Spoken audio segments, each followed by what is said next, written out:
Gracias, Patricia, y además agradecida con esta oportunidad que siempre, este espacio que siempre abre el Centro Médico Docente de la Trinidad y que tú lo has mantenido de manera tan disciplinada y profesional durante tantos años. Bueno, a mí me tocó una tarea ardua porque hablar de salud mental alrededor de lo que es la maternidad es muy complejo. Sin embargo, todas las que me antecedieron me ayudaron un montón porque adelantaron una cantidad de información que creo que nos va a ayudar a avanzar en este recorrido que vamos a hacer ahorita. Entonces, bueno, comienzo. A mí me tocó, les traigo hoy la charla Salud Mental como parte cardinal del apoyo a la madre que amamanta. Ok, una de las primeras cosas, yo pensé mucho, ¿no? En por dónde comenzar para hablar de salud mental y para que podamos entre todos, ya que la audiencia, espero que haya hombres, pero pienso que la audiencia mayoritariamente es mujer, podamos arrancar sobre un concepto que si se los dejo hoy en su corazón, creo que el objetivo de este encuentro está cumplido, ¿no? Está logrado. ¿Qué tiene que ver con la mirada perinatal? Y yo reuní aquí básicamente los ocho principios o las ocho acciones, conductas, sentires de lo que es la mirada perinatal. Es una mirada limpia, sin prejuicios, Aldrina hablaba un poquito de ello, equivale a poner a los vulnerables en el centro. Los vulnerables en el centro puede ser madre, puede ser bebé o puede ser la díada madre-bebé. Presupone que si ponemos a los bebés en el centro, todos estaremos bien, porque todos en algún momento fuimos bebés. Y de esa experiencia, una vez reparada y preparada para ser madre o padre, va idealmente, o el esfuerzo que estamos haciendo es para que podamos arrancar una vida con con todas nuestras herramientas de salud mental encima. Ante cualquier duda o situación, siempre hay que preguntarse, ¿cómo se ven las cosas del lugar del mamá? ¿O cómo se ven las cosas del lugar de bebé? ¿Qué necesita esa mamá o qué necesita ese bebé? La mirada perinatal tiene que ver con el asombro, con la fascinación, con la contemplación en el aquí y el ahora, con mirar con empatía, con amor, con compasión a ese sistema de pareja que se convierte en sistema familiar y es una de las crisis vitales más importantes, trascendentales y transformadoras del ser humano. Y de allí venimos todos, porque todos venimos de una mamá y un papá. Una de las cosas primordiales de la mirada perinatal es aprender a observar sin intervenir, sin opinar, sin decir, sin empujar, sin invadir. Muchísimas veces el silencio, el dejar hacer, el dejar que el otro se encuentre a sí mismo y que viva su experiencia corporal, emocional, es una intervención amorosa. En el modelo ecosistémico, que es desde donde nos formamos los psicólogos perinatales de Uri Bronfenbrenner, habla de que la mirada es hacia afuera, cuando somos observadores, y hacia adentro para no solo nosotros como profesionales de la salud o como comunidad que está alrededor de la díada o de la familia, también preguntarnos y estar muy atentos y muy conscientes de qué emociones nos suscita cada una de las cosas que vivimos. Y lo más importante, que lo ha repetido Anita, lo dijo Patricia y y todos los investigadores que han citado, que respeta los ritmos naturales. Creo que este año, en el Día Mundial de la Lactancia, el Día Mundial de la Salud Mental Materna, que fue el 5 de mayo, siempre es el 5 de mayo, los primeros miércoles de cada año, hubo una alarma importante porque esto venía empeorando, pero con la pandemia empeoró más. ¿Y a qué me refiero? ¿Por qué la salud mental importa? porque las estadísticas mundiales dicen que una de cada 5 mujeres, escuchen bien, una de cada 5 mujeres presentan un problema de salud mental durante el embarazo y durante el primer año después del parto. Y eso ocurre en muchísimos países. Inclusive, la única mejoría es que la estadística, la proporción da que una de 4 mujeres, pero de todas es una proporción enorme. Más del 75% de mujeres no son diagnosticadas. No hay cultura de control o de apoyo o de despistaje de lo que es el hacer como un screening de salud mental durante la gestación. Entonces, por supuesto, no reciben, no hay diagnóstico, por supuesto, no reciben apoyo y mucho menos tratamiento. No recibir tratamiento adecuado tiene consecuencias importantes para la madre, el bebé, la familia y la sociedad en general. Y creo que esto es de aquí partimos. Cuando leí el lema que Guagua puso para este año, que era proteger la lactancia, es una responsabilidad compartida o es un compromiso de todas y todas. Enseguida a mí me vino esta frase: proteger la lactancia es proteger a las madres. Creo que la mirada perinatal tiene que ver con eso, con mirada, con escucha, con apoyo, con piel, como lo que vemos en esa foto, donde está bebé pegado a la piel de mamá y su mamá o su dula o su partera está pegada a la piel de la mujer. Cris Moe es una catalana que tiene una cuenta que se llama Mareta Meva, que es encantadora, a mí me cae muy bien y además que es una mujer muy sensible y trabaja con grupos de madres, con muchos grupos de madres acá. Dice que dijo hace unos días, hay madres que amamantan con el cuerpo y otras con el alma. Esa frase a mí me tocó mucho porque cuando uno trabaja en el área de salud mental perinatal y cuando uno trabaja con mujeres día a día y extiendes y escuchas y acompañas a las mujeres en sus espacios de intimidad y puedes penetrar en cómo realmente se sienten, hay mujeres que, lo vamos a ver más adelante, que todos tenemos que trabajar por la lactancia materna, por lograrlo, por afianzar a esa mamá que tiene dificultades. Sin embargo, cuando la mirada perinatal implica ampliar la mirada. Y cuando hay madres que no lo hacen, entonces o no lo logran, hay que apoyarlas para que igual vivan la díada y vivan la experiencia emocional y corporal lo más intenso posible. Por eso es que puse, y esto va dirigido mucho a los profesionales de la salud, que frente a las dificultades siempre hay una mujer haciendo su mejor esfuerzo y desde ahí nos tenemos que mover. La teoría de la neurobiología del apego, de Bowlby y de todos los que ustedes acaban de nombrar, Patricia, el que tú acabas de nombrar, a Nils Berman, ni hablar, en este momento quien está dando un poco la pauta en relación a todo lo que tiene que ver con el neurodesarrollo. Hace muchos años, en el año 51, para un informe que hizo para la Organización Mundial de la Salud, reportó esto: existe una correlación directa de la teoría del apego, no solamente con el desarrollo neuronal del lactante, sino también con los cambios en los sistemas neuroendocrinos de la madre, que permiten finalmente la iniciación del vínculo entre ambos y la formación del proceso de apego.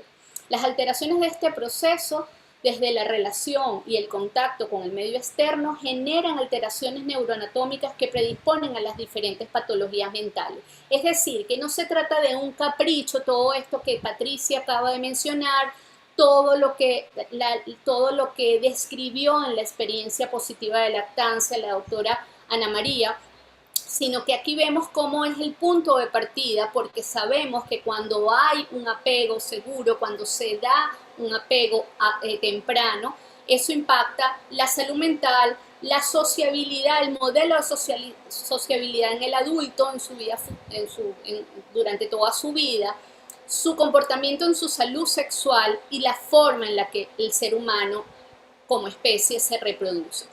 El año pasado hubo un evento importantísimo que se llamó La forma de nacer y su impacto a corto, mediano y largo plazo.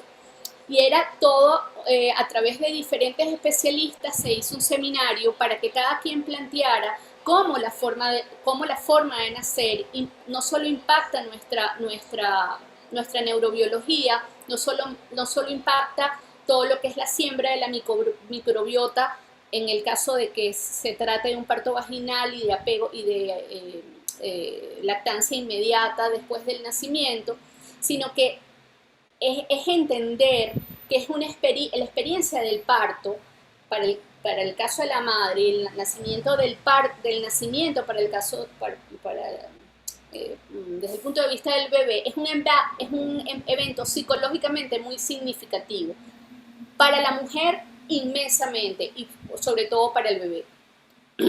Mujeres de todo el mundo necesitan contar la historia del parto para integrar el evento. Sentimientos de pertenencia al colectivo universal de madre, que eso es una energía transgeneracional que nos atraviesa a todas. Cuando nos convertimos en madre, todas nos sentimos como con un halo de identidad en donde queremos pertenecer, en donde queremos relatar cómo lo vivimos, sobre todo si fue bueno. Si fue malo, ahí es donde está el asunto de la salud mental.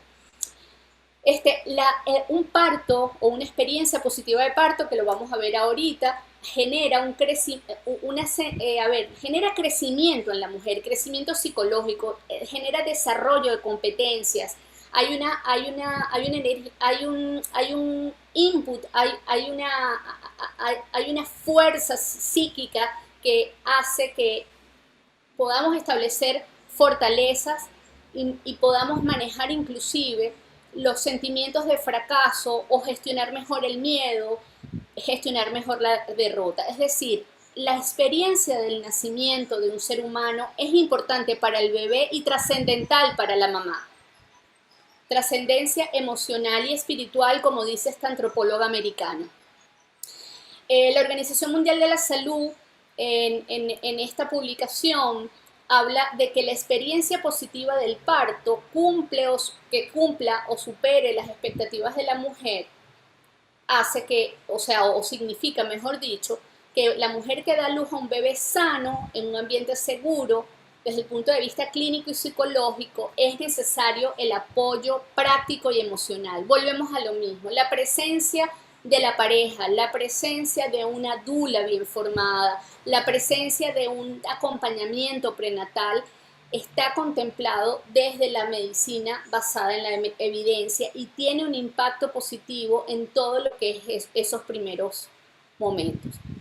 Raquel Charman, en su libro Parir en Libertad, dice que el parto es la crisis vital más fuerte que atraviesa una mujer. Deja de ser lo que era para ser otra. Primero es ella sola, después es ella con su bebé adentro y finalmente es ella sola, pero con un hijo.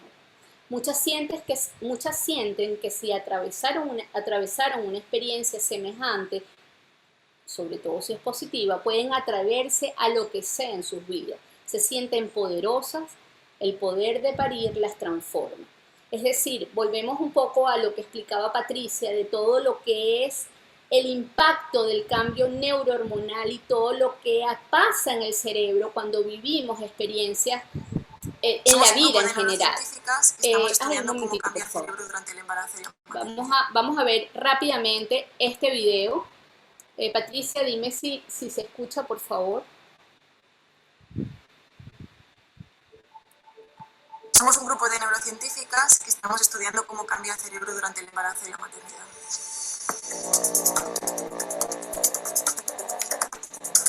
Esta línea de investigación surgió de una conversación espontánea entre yo y dos compañeras de trabajo y amigas, Selene Huxema y Erika Barba, en un coche. Íbamos en un coche volviendo de la universidad, ¿no? Y una de ellas, bueno, las tres somos neurocientíficas, y una de ellas nos dijo que quería quedarse embarazada.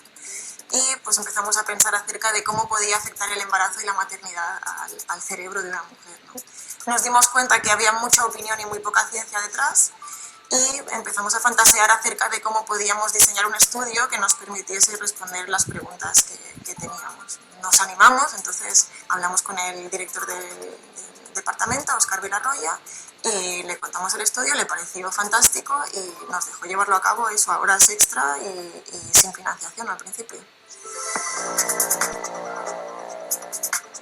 Entonces nuestra pregunta era, ¿el cerebro cambia con el embarazo? Es decir, si las hormonas que se producen durante el embarazo y la gestación son capaces de modificar todos los órganos del cuerpo de la mujer para adaptarlo a este proceso, para facilitarlo, ¿el cerebro también cambia?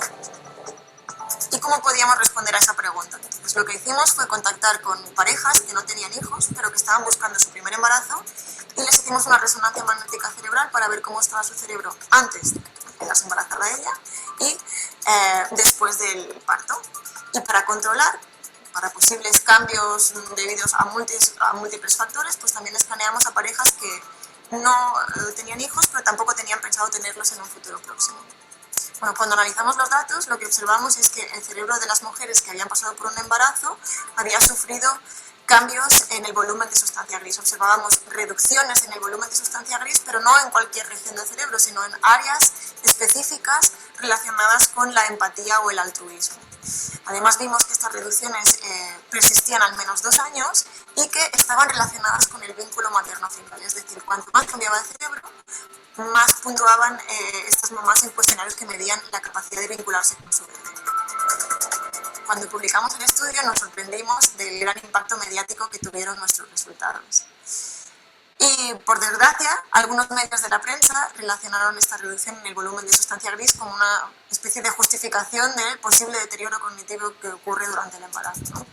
Nosotros hemos visto después con estudios posteriores que estas reducciones en el volumen de sustancia gris son muy similares a las que ocurren, por ejemplo, durante la adolescencia, en los que procesos como la poda sináptica pues, optimizan la circuitería cerebral para facilitar la ejecución en tareas pues, cada vez más sofisticadas. Y es como cuando podas un árbol, es decir, eliminas las ramas secundarias para fortalecer las principales. Y eso, a nivel macro, a nivel de resonancia magnética, se traduce en una reducción del volumen de sustancia gris. Es como encontrar caminos que vayan más directos a realizar acciones sin perderte un poco entre todas las posibles opciones. Lo más importante es que este estudio abrió una serie de preguntas que estamos intentando contestar con un proyecto europeo coordinado por el doctor Óscar Villarroya, en el que participamos distintos centros de investigación, tanto nacionales como internacionales. Una de las preguntas que tenemos es si realmente las hormonas son uno de los mediadores importantes de estos cambios, es decir, cuál es el peso de las hormonas en estos cambios cerebrales y en la vinculación con el bebé. Sabemos que, por ejemplo, hormonas como la oxitocina son muy importantes a la hora de desencadenar el parto y también son muy importantes a la hora de estrechar vínculos entre personas, en concreto en este caso mamá y bebé, pero no sabemos realmente si estos niveles de oxitocina están ejerciendo algún tipo de efecto a la hora de dirigir estos cambios cerebrales. Esto es lo que estamos haciendo en este nuevo proyecto. Aparte de hacer la resonancia magnética cerebral, también tomamos muestras de orina y saliva que nos permitirán determinar hormonas como por ejemplo la oxitocina, el cortisol, los estrógenos, la prolactina, etc. Y luego nuestra intención es ver si hay alguna asociación entre estos cambios hormonales y los cambios cerebrales.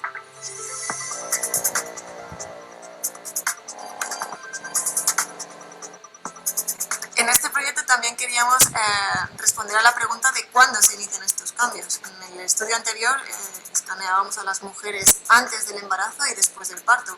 Y vimos que cambiaba el cerebro, pero no sabemos si esos cambios se inician en el primer trimestre, en el tercer trimestre o si simplemente están asociados con el momento del parto. Tal vez todos los cambios están ceñidos o restringidos a este momento del parto. En este estudio lo que queremos hacer es escanear a las mujeres no solo antes y después del parto, sino en 2 momentos temporales durante el embarazo.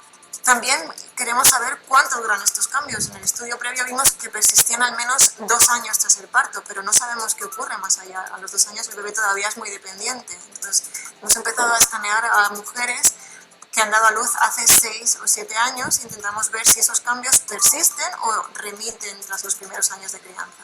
Una de las preguntas más importantes que tenemos o queremos responder con este proyecto es si los cambios están en cierta manera asociados a la aparición de trastornos mentales posparto.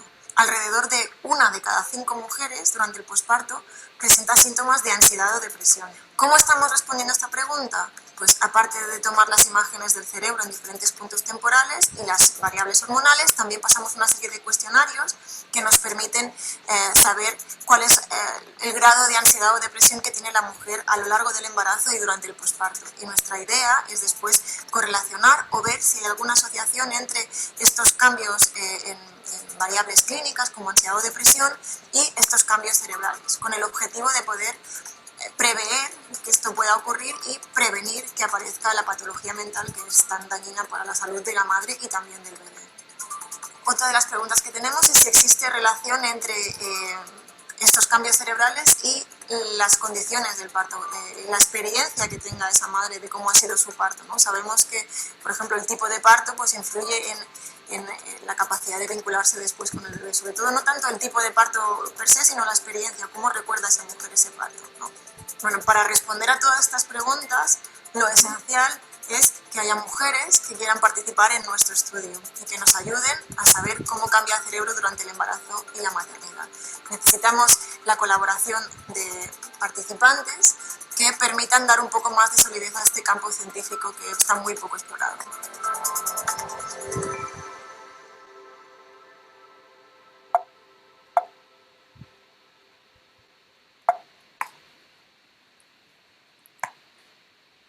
Bueno, Susana Carmona, además de investigadora, es docente del Instituto Europeo de Salud Mental Perinatal, con quien hacemos seminarios y realmente los avances de cada una de las publicaciones y todo lo que van reportando de este estudio es sumamente interesante, porque dentro de todas estas preguntas lo más importante es entender que también si se llevan esa idea clara hoy, es importante, o sea, digamos, es el mayor valor en relación a la salud mental, que es que la gestación, el nacimiento, la experiencia del parto y el posparto es una transición, y es una transición donde la mujer construye identidad. Entonces la gestación, que conlleva estos cambios neurobiológicos, también lleva cambios psíquicos.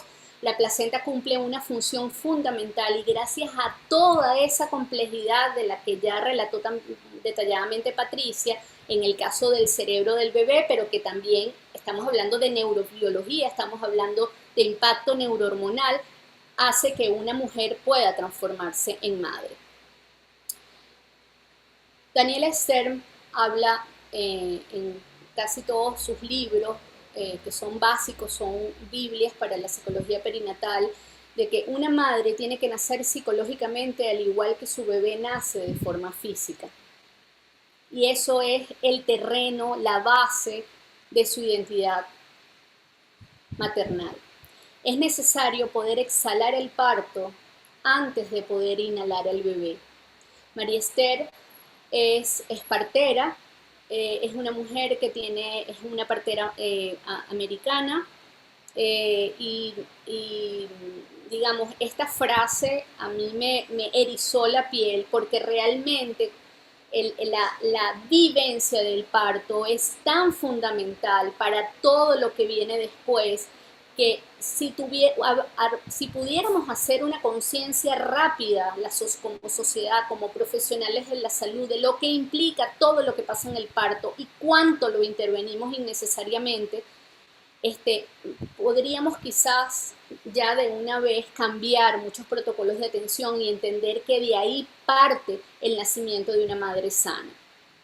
Los conceptos claves que hay que comprender, que ya lo han dicho las personas que me antecedieron, que tienen un impacto importante en el nacimiento y en el neurodesarrollo y de todas las experiencias a posterior en el puerperio, que hay que saber, que lo tienen que saber las mamás, se lo tenemos que recordar a los profesionales de la salud que se resisten a cambiar protocolo, es que hay periodos críticos y hay periodos sensibles. Los periodos críticos son todos aquellos y que están muy enmarcados en lo que es el parto y el nacimiento, que es casi que todo lo que pasa en ese momento tiene un impacto permanente e irreversible. Entonces, estamos hablando que el parto y el nacimiento, todo el proceso, pero digamos el parto y el nacimiento, el parto para la mujer desde el punto de vista neuroendocrino y el nacimiento para un bebé está circunscrito, definido como un periodo crítico. Los periodos sensibles es lo que sucede, que no debería suceder a posteriores de intervenciones, inclusive en el mismo abordaje de la atención de la salud de la mujer en su periodo gestacional y luego en el periodo postnatal, pero que puede ser reparado. Entonces, cuando hay, por ejemplo, la lactancia permite a nivel de salud mental, a nivel psíquico, reparar muchas cosas que mamá y bebé, digamos, dejan de vivir por esas intervenciones. Digamos, las hormonas nos permiten organizar nuestro cerebro. Tienen un efecto directo que activa procesos, ya lo habló, eso lo explica muy bien la epigenética, lo mencionó Patricia en su presentación, y en el desarrollo nos permite organizarnos en conductas, en emociones, en todo lo que nosotros, en el bagaje que necesitamos activar para nuestro propio trabajo evolutivo como seres humanos. Y las neurohormonas también actúan, o las hormonas actúan en la programación fetal. ¿Qué quiere decir esto? Que necesitamos hormonas positivas, necesitamos hormonas nutritivas, necesitamos la oxitocina, necesitamos todas las hormonas que están dentro de nuestro cuerpo, que están muy activas y en sus niveles normales o adecuados o saludables o esperados cuando estamos en situaciones de placer, de seguridad, de intimidad. Por eso es que durante la gestación, cuando estamos descansados, cuando no estamos bajo estrés, entonces el estrés en el inicio de la vida tiene consecuencias de por vida y tiene que ver con esos efectos críticos del neurodesarrollo. La psicología perinatal también ha visto, y uno lo ve permanentemente en consulta, cómo las madres aterrizan en su maternidad de una manera diferente. Las reacciones maternales, ay, ya va, un segundo, no sé por qué esto se fue para atrás, un segundito. Okay. Las reacciones maternas pueden ser muy variadas. Las mujeres recién convertidas en madres no siempre tienen la misma manera de recibir a sus bebés y de recibirse a ellas mismas en la maternidad. Eso es un proceso sumamente sensible, sumamente delicado, que si nosotros tuviéramos conciencia de eso, muchos protocolos estuviesen por consenso o los profesionales de la salud a cambiar, porque las madres vienen, y lo vamos a ver ahorita, vienen de una historia. O sea, en el momento que se convierten, que dan a luz a su bebé, que se encuentran por primera vez con su bebé, esa madre tiene una psicobiografía, viene con una carga emocional, viene con una psique, viene con una historia personal y familiar. Por supuesto, puede llegar con alegría, éxtasis, o puede llegar con sentimientos de insuficiencia, puede llegar con falta de deseo, de dar pecho, con falta con sensación de desubicación, puede tener permeabilidad. ¿Qué quiere decir eso? Bueno, aquellas madres que estamos en una situación de inseguridad tal, aunque no lo tengamos consciente, que todas las opiniones, todo lo que nos dicen los profesionales de la salud nos afecta, todos nos los creemos y eso aumenta nuestra sensación de insuficiencia. Podemos estar cansadas porque hay madres que por cómo está estructurada nuestra sociedad, hacemos que las mujeres embarazadas trabajen hasta último momento y también por necesidad económica pasa y las mujeres no descansan lo que tienen que descansar durante la gestación y muchas veces ni siquiera viven lo que tienen que vivir durante la gestación, como hacer siestas, como hacer comidas frecuentes en pocas cantidades y nutritivas. Entonces ya llegamos al parto con un cuerpo exhausto. La culpa es un proceso psíquico muy fuerte que lo tenemos las mujeres por nuestra socialización y por todas las estructuras, los mapas mentales que tenemos las mujeres dentro de nuestra cultura occidental y por el patriarcado, pero también la culpa de que siempre creemos por esa creencia limitante de la insuficiencia, de que no lo estamos haciendo bien, de que somos malas mamás. Hay mucha represión emocional, hay mamás que pueden estar muy desconectadas de sus emociones y las personas que acompañamos la maternidad tenemos que facilitar esa conexión. sin el juicio, sin la crítica, sin la dirección, porque muchas veces los profesionales de la salud, lo vemos con muchísima frecuencia, quieren dirigir la experiencia y de eso no se trata. Hay mujeres que por experiencias durante la gestación pueden llegar con tristeza y desánimo. Estamos en un periodo de pandemia estamos en un periodo de pandemia y sabemos que todas las familias han estado impactadas por experiencias de fallecimientos de gente querida, de gente importante, y eso en este periodo en particular a nivel global es muy importante cuando pensamos en la salud mental. Lo otro es que desde la medicina, el puerperio, desde el mundo médico, desde el mundo de la ciencia, el puerperio ha sido siempre comprendido como un periodo que va desde que la madre pare su criatura hasta que el organismo vuelve a su estado anterior, y que eso más o menos sucede en 40 días y es la famosa cuarentena. El Instituto de Educación Europeo de Salud Mental Perinatal desarrolló un trabajo para revisar y elaborar una definición más ampliada de posparto y puerperio, inclusive cuestionando, ha habido mucha discusión en relación a si posparto y puerperio es lo mismo, porque el puerperio tiene que ver mucho más con el ámbito, la esfera más individual de la madre con ese bebé, y el posparto involucra muchos más elementos del contexto. Y la idea era que se incluyeran aspectos emocionales en esta palabra, en esta definición. La coordinación de todo este trabajo estuvo a cargo de Esther Ramírez, que es una psicóloga del instituto con amplia experiencia en trabajo familiar y quien acaba de publicar un libro que se llama Psicología del Posparto, que también es otra biblia de los psicólogos, de las psicólogas perinatales.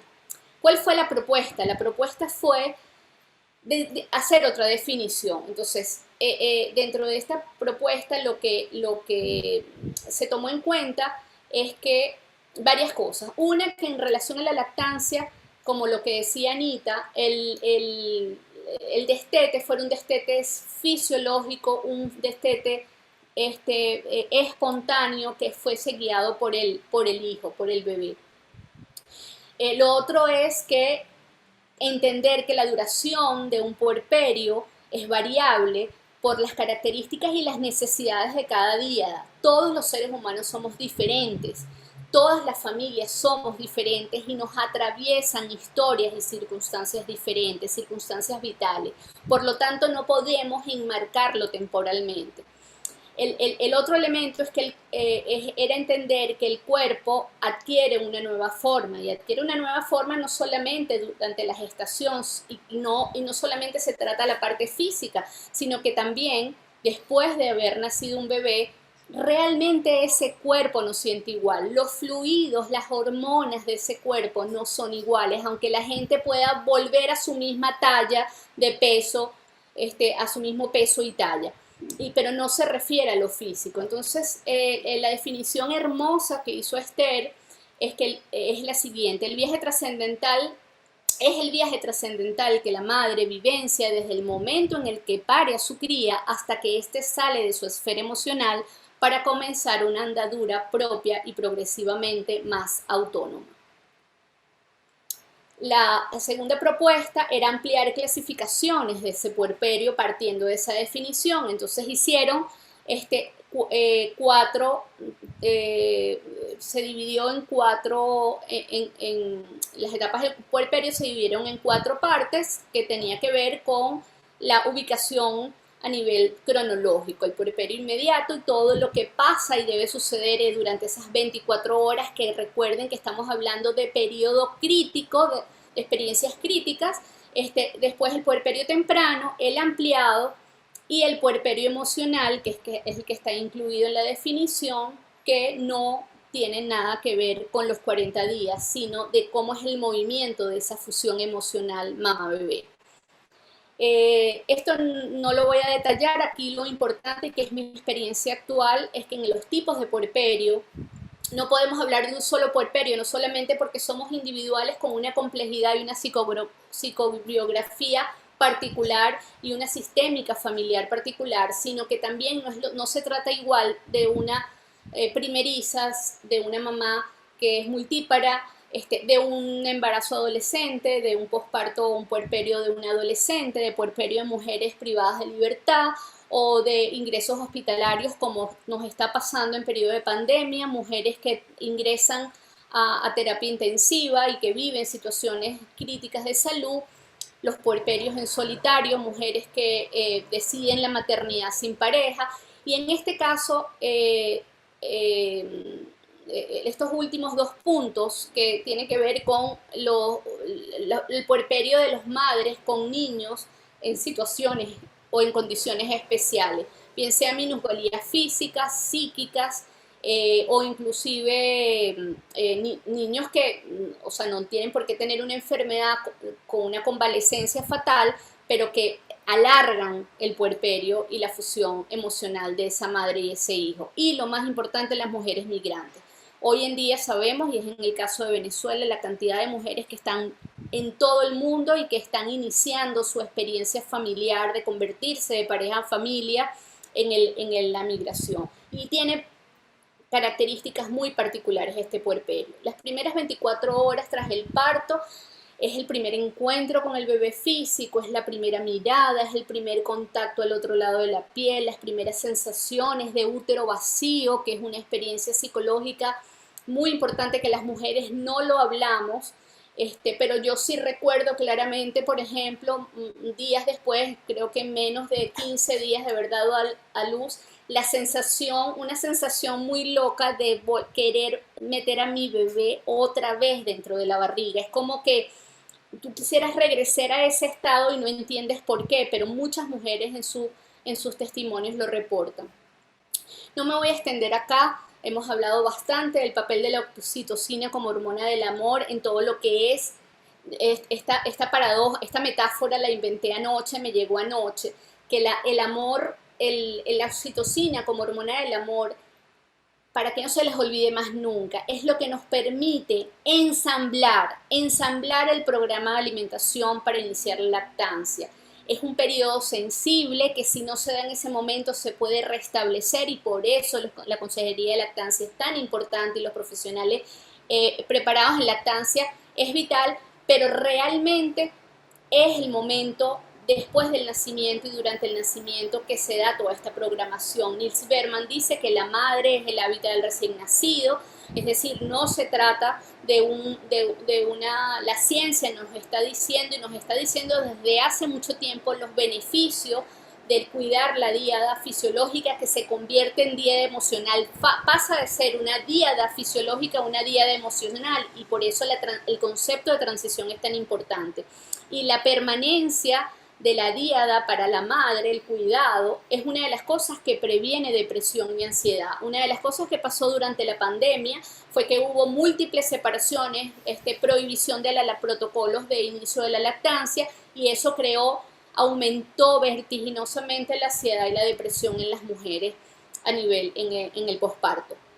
Por último, quiero hacer una fotografía de la lactancia y en la lactancia dentro de nosotros, dentro de la vida de nosotras las mujeres, ¿no? Y entender que la lactancia no es algo que nosotros, digamos, aprendemos o no es algo en lo que pensamos solamente o que vamos interiorizando solamente en el momento que nos convertimos en madre. La lactancia tiene que ver con una línea de vida, con toda una historia en donde nosotros aprendemos sobre los modelos de alimentación de los niños de la familia. Podemos haber visto a nuestras tías, quienes tienen hermanos, pudieron haber visto a lactar a su hermano menor, si se trata de un hermano mayor. Es decir, la experiencia de la lactancia vamos aprendiendo durante toda la vida. Y cuando nos convertimos en madre, realmente lo que hacemos es reproducir. Podemos cambiar mucho lo que hemos internalizado, claro que sí, pero con conciencia, con información, con información con intención, como dice Pediatría Butana. Y eso es lo que esa experiencia de cómo nos convertimos, de nuestra historia o lo que nos ha marcado del ser niñas al convertirnos en mujer joven, en mujer madre y después en mujer adulta, tiene que ver mucho con la lactancia y con lo que transmitimos. La memoria y la narración de los eventos vitales de nuestro ciclo de vida adquieren para nosotros siempre un contexto individual de muchos significados. Ahí metemos los valores, las creencias, todo lo que guía nuestra conducta. Y generalmente no tenemos una comprensión profunda y consciente. Aldrina decía algo muy importante, que es un concepto que a mí me gusta mucho, que es el pensamiento, y a Patricia también le gusta, que es el pensamiento crítico. O sea, nosotros tenemos de nuestra vida emocional que hacer una experiencia de aprendizaje. Porque ese paso de la pareja a ser padre es una experiencia vital muy fuerte, no es algo tan romántico y tan idealizado como hemos aprendido a lo largo de toda la historia. Los primeros movimientos psíquicos que se dan, los iniciales que se dan en una pareja, por lo menos en una pareja primeriza, y después también en cuando nace el segundo hijo, son los cambios de identidad. La primera infancia exige del adulto cuidador, de la adulta cuidadora, unos recursos emocionales muy, digamos, muy robustos, porque la separación emocional, la fusión emocional de mamá-bebé, lo dicen muchos autores, es un proceso lento, se puede dar entre los 2 años, los 2 años y medio, inclusive hasta los 3 años, y fíjense todo lo que contó Ana de su experiencia de lactancia y su experiencia de familia. Es decir, es un periodo evolutivo en donde la criatura comienza a reconocerse como un yo propio, que está en su propia construcción de su self, y que lo tiene que hacer lento, lo tiene que hacer con amor. Esa separación del cuerpo de la propia madre es lo que le va a permitir construir un yo corporal que lo integre, que integre su experiencia emocional. Entonces estamos hablando de un periodo de crítico también y también sensible. En el caso de las mujeres cambiamos de identidad, no es lo mismo, cambiamos de esa identidad de ser hijas a ser madres, y eso es un movimiento sumamente profundo y no tan cotidiano como decía Aldrina, ¿no? Que nos preparamos para comprar, para preparar los recuerditos, la ropita, la pintura de la habitación, y resulta que nunca pensamos, o pocas piensan, o nadie nos cuenta toda la mirada que tenemos que hacer hacia nosotras mismas, porque realmente las potencialidades y los recursos emocionales que nosotros tenemos es lo que nos va a permitir reencauzar esa energía vital que cae en crisis y la identidad cae en crisis en una mujer, porque la mujer pierde la noción de quién era y tiene que construir ahora quién va a ser. Y sobre todo qué va a ser también, porque muchas mujeres la maternidad les cambia tanto que a veces cambian de profesión, de oficio, de prioridades. Los hombres se encuentran a la espera de que pasen los meses en el que bebé es pequeño para recuperar la normalidad. O sea, todo el mundo está pendiente de la normalidad y todo el mundo está pendiente del retorno.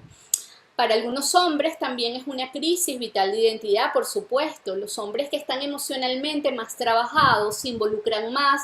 Creo que el doctor Góngora, un invitado de este evento, que tiene amplia experiencia y fue maravillosa su ponencia el año pasado, lo va a compartir con la audiencia, con la comunidad de este evento. Porque los hombres que están emocionalmente más trabajados y han asumido la paternidad con conciencia, saben hacer las renuncias necesarias para sostener a su mujer y a su criatura. Fisiológicamente, no vamos a verlo todo al detalle, pero fisiológicamente, por supuesto que la lactancia cambia la sexualidad. ¿Por qué? Porque los picos hormonales que se necesitan no solo para el nacimiento, sino luego después para la lactancia, bajan los niveles digamos, reencauzan la utilización de la energía de las hormonas que se focaliza en la lactancia. La mujer entra como un estado parecido a la menopausia, le baja la libido, tiene inclusive resequedad vaginal y por supuesto un poquísimo interés en todo lo que tiene que ver con el sexo coital. Esto no es una generalidad, los seres humanos somos absolutamente variables, esto tiene mucho que ver con lo que vamos a ver en la próxima lámina. Y a partir de los 6 meses puede ser que haya un aumento de la libido, está establecida la lactancia ya de una manera un poco más madura, la regulación no depende tanto de la madre, depende más de la demanda del bebé. las rutinas están un poco más establecidas en el mejor de los casos, y psicológicamente la mujer tiene desplazada su libido sexual hacia su bebé. Entonces la sexualidad está al servicio de la evolución de esa experiencia de la maternidad. El interés de la madre está en su criatura, en el cuerpo de la criatura. El placer coital pasa a ser secundario, porque empieza a obtener placer por cuidar a su bebé y amamantarlo. Y esto es un tema crítico porque se vive en el silencio, se vive en la culpa, las parejas no se preparan para entenderlo y causa crisis de pareja. Tras el parto a veces cuesta sentir la vagina como un espacio sexual de placer nuevamente, es decir, ese espacio sexual que es la vagina del placer coital, luego de nacido el bebé, toda esa memoria queda allí, toda esa memoria tiene que volverse a transformar y se tiene que volver a transformar con esa experiencia emocional y en calma. El pecho es para el bebé y durante la lactancia, el pecho es para el bebé y durante la lactancia, digamos, es para el bebé, es para el bebé y la lactancia, es decir, los pechos no están allí en la simbología, en el territorio emocional de la mamá, están como unas glándulas mamarias para segregar leche por acción de la oxitocina y no para estar, digamos, con su pareja, con su hombre. Y también la expresión de la sexualidad no la hemos aprendido a diversificar, no hemos aprendido a danzar y entender la sexualidad no coital, porque eso es un aprendizaje social muy importante. La lactancia, ¿por qué es sexualidad? Bueno, porque hay una relación física, psicológica, hay deseo de contacto por parte de la madre, por parte del bebé, es un deseo de contacto mutuo, donde se vive la ternura y la ternura nos llena de oxitocina y los circuitos del placer cerebral se activan y no tenemos por qué estar pendiente de más nada. Eso es así como cuando nos enamoramos y en ese periodo del enamoramiento, más erótico, más íntimo de la pareja, donde la pareja se encuentra, uno se olvida de los amigos, de la gente, de la familia, porque uno quiere estar con su diada, que en ese momento es la pareja. La sexualidad no es lo que creemos, no es lo que nos han contado, no existe una sexualidad, existen muchas sexualidades. Las mujeres llegamos a la maternidad con poca conciencia y con poca profundidad de entendimiento de lo que es nuestra ciclicidad femenina. No entendemos lo que nos enseñan nuestras hormonas acerca del orgasmo, acerca del placer. Tampoco entendemos cuando nos duele el vientre, cuando vivimos tortuosamente nuestros ciclos menstruales, que eso tiene una simbología psicológica importante, que tiene que ver con una herida sexual, que tiene que ver con memorias corporales, que tienen que ver con nuestra psicobiografía. La oxitocina, entonces, pareciera que trabaja o la condicionamos o no las condiciona nuestra socialización a trabajarla con la adrenalina, con esa sexualidad fogosa, juvenil, y la sexualidad oxitocínica pareciera que tenemos que trabajarla más en este periodo nuevo de la vida de una pareja. La mujer deseante es un eslabón evolutivo de la humanidad que hay que rescatar y tiene que ver con lo que aprendemos las mujeres del cuerpo y del placer. ¿Dónde está? Preguntarse dónde está la mujer que desea, la mujer que ama, la mujer que elige, porque también vivimos una sexualidad donde el hombre generalmente es el que guía la experiencia de la sexualidad coital o el que guía la sexualidad en todo caso. Y nosotros tenemos que aprender a abrirnos, a desplegarnos y a poder vivir la sexualidad desde otro punto de vista. El placer sobre todo. El padre es un sostén emocional de la mujer. La crianza temprana requiere de mucha entrega física y emocional para poder maternar. Las mujeres necesitan sentirse seguras, apoyadas, acompañadas por la pareja.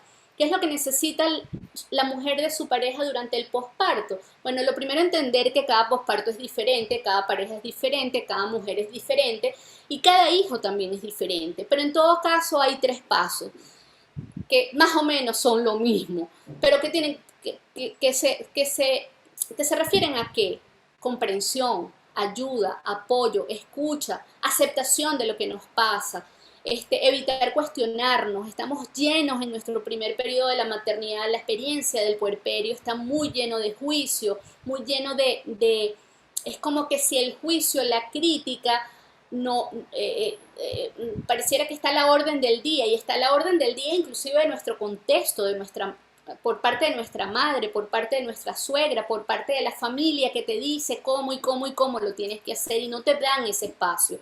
Este, Comprender que la mujer inicia un viaje interior y un proceso profundo que está descrito, no solamente está descrito desde la neurobiología, sino también psicológicamente, desde el psicoanálisis y desde la psicología humanística. Lo más valioso para una mujer en posparto es la compañía, es la protección, la contención, la empatía. Y para poder llevar a cabo su labor de maternaje, el hombre o las personas que acompañan a la mujer deben encargarse de su propia vivencia emocional. Hay muchas abuelas que en la vivencia de la maternidad de su hija quieren tratar de resolver lo que no vivieron como madres, entonces entorpecen, y la maternidad, el posparto tiene aliados y tiene contrincantes. Bueno, esto para decirles que de todas maneras siempre es posible hacerlo diferente, siempre es posible a través de a pesar de la experiencia transformadora, convulsiva que es la maternidad, movilizadora, somos capaces de ser mujeres que podemos llegar con nuestro trabajo personal, nuestro crecimiento personal, a, a lactancias felices, a crianzas conscientes y conectadas. Esta foto la recibí ayer de una paciente venezolana que vive en Inglaterra y que le hace paletas de helado de leche materna para el verano a sus críos. Proteger la lactancia es una responsabilidad compartida, ese es el lema. Entonces, ¿cuáles son las conclusiones? Bueno, ante todo, preservar la diada, la escucha activa, el acompañamiento, respeto de los tiempos, acuérdense de la mirada perinatal, validar emociones de la madre, indagar sobre las necesidades de la madre, dar información a la madre y a la pareja, acompañar el sistema, rescatar recursos internos de la madre, acompasar a la madre en su proceso de transformación, saber de qué se trata, hay que conocer. Los profesionales de la salud, los profesionales de la salud en general no están entrenados en salud mental.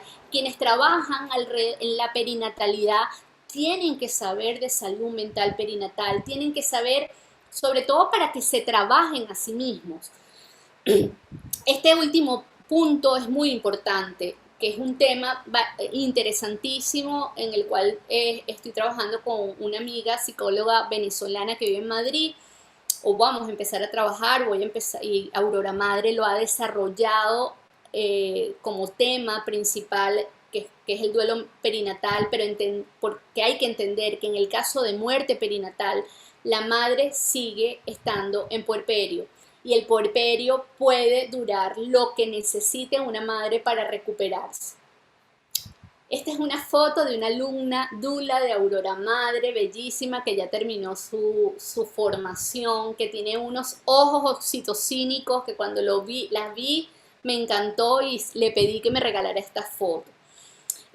Para decirles que, bueno, la psicología de la lactancia y la psicología del puerperio son áreas de la psicología que están están en su momento de oro, están en su pleno desarrollo, y quiero leerles para cerrar esto, que fue algo que escribí para mi cuenta de Instagram hace muy poquito. Necesitas tiempo para conocer a tu bebé, tiempo para pasar de ese hijo que soñaste e imaginaste mientras lo tuviste dentro de tu vientre al bebé real que está allí ahora frente a ti. Necesitas tiempo para ajustarte a la maternidad idealizada, a la maternidad concreta y real que vives ahora.